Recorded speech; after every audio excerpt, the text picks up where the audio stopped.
वक्त हो गया है विशेष बुलेटिन का। देश में कोरोना मरीजों की संख्या 1 लाख के पार पहुंची। 29 जनवरी को पहला संक्रमण का केस सामने आया था। अब तक इस संक्रमण से 3,163 मरीजों की मौत हो चुकी है, जबकि 39,000 से ज्यादा मरीज इलाज के बाद ठीक हुए हैं। पिछले 24 घंटे में 4,970 नए मामले सामने आए हैं। 134 मरीजों की मौत हुई है। कोरोना संकट में सबसे ज्यादा मुसीबत में मजदूर हैं। एक तरफ भारी तादाद में मजदूर सड़क पर चल रहे हैं, दूसरी तरफ मजदूरों के लिए बस को लेकर चिट्ठी की राजनीति हो रही है। कांग्रेस महासचिव प्रियंका गांधी की ओर से यूपी सरकार को एक और चिट्ठी लिखी गई है, जिसमें बसें पहुंचाने के लिए 5 बजे तक का वक्त मांगा गया है। इससे पहले यूपी सरकार ने दावा किया कि कांग्रेस ने 1000 बसों की जो सूची सरकार को सौंपी है, उसमें मोटरसाइकिल, 3 व्हीलर और कार के नंबर भी शामिल है। दिल्ली के मुख्यमंत्री अरविंद केजरीवाल ने एबीपी न्यूज से एक्सक्लूसिव बातचीत में केंद्र सरकार से और ट्रेन देने की मांग की है। उन्होंने कहा कि प्रवासी मजदूरों को घर भेजने में कोई दिक्कत नहीं है।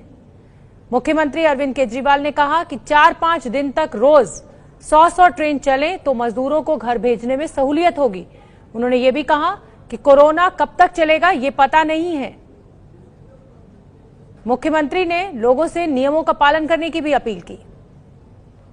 राजधानी दिल्ली में लॉकडाउन 4 के लिए गाइडलाइंस के बाद आज बसें चलनी शुरू हो गई हैं, लेकिन बसों में थर्मल स्कैनिंग अभी नदारत है।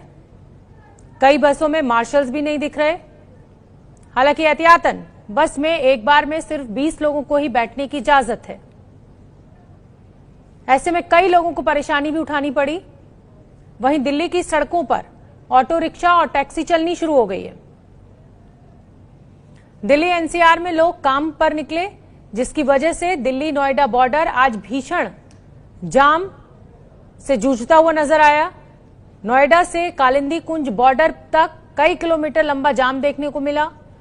बिना पास वालों को वापस दिल्ली भेजा गया। सिर्फ पास वालों को ही नोएडा में एंट्री मिल रही है। मुंबई में आज बड़ी संख्या में लोग सड़कों पर निकलने लगे हैं। इसकी वजह से आज मुंबई में वेस्टर्न एक्सप्रेसवे हाईवे पर लंबा ट्रैफिक जाम देखने को मिला। वेस्टर्न हाईवे पर भारी संख्या में कार, 2 व्हीलर्स निकले, जिसकी वजह से ये जाम लगा। जाम बोरीवली से मलाड तक लगा। हालांकि ये तस्वीरें एक बड़ा सवाल भी उठा रही हैं। सवाल ये कि लॉकडाउन में आखिर इतने लोगों को निकलने कैसे दिया जा रहा है? संकट काल को अवसर कैसे बनाया जाता है, आप इन तस्वीरों से सीख सकते हैं। देश विदेश में अलग अलग पहचान बना चुकी मधुबनी पेंटिंग अब मास्क पर नजर आ रही है। इन रंग बिरंगे मास्क की बाजार में भारी डिमांड है। मास्क कॉटन से बने हुए हैं, इसलिए इन्हें आसानी से घर पर धोया जा सकता है। संकट काल को अवसर बनाने की ये पहल पटना की स्मिता पाराशर की है। वो घर पर ही काम करने वाले 28 कारीगरों की मदद से ये मास्क तैयार करती हैं। बंगाल की खाड़ी में आया सुपर साइक्लोन अम्फान अब कमजोर होने लगा है। मौसम विभाग के मुताबिक सुपर साइक्लोन कमजोर होकर एक्सट्रीमली सीवियर चक्रवाती तूफान में बदल गया है। तूफान उत्तर पश्चिम बंगाल की खाड़ी से उत्तर पूर्व दिशा की ओर बढ़ रहा है। हालांकि इसके असर से पश्चिम बंगाल और ओडिशा के तटीय इलाकों में भारी बारिश और तूफानी हवाएं चलने का अनुमान है। इस बीच गृह मंत्री अमित शाह ने पश्चिम बंगाल की मुख्यमंत्री ममता बनर्जी से बात की है। उन्होंने राज्य को हर मदद करने का भरोसा दिया है।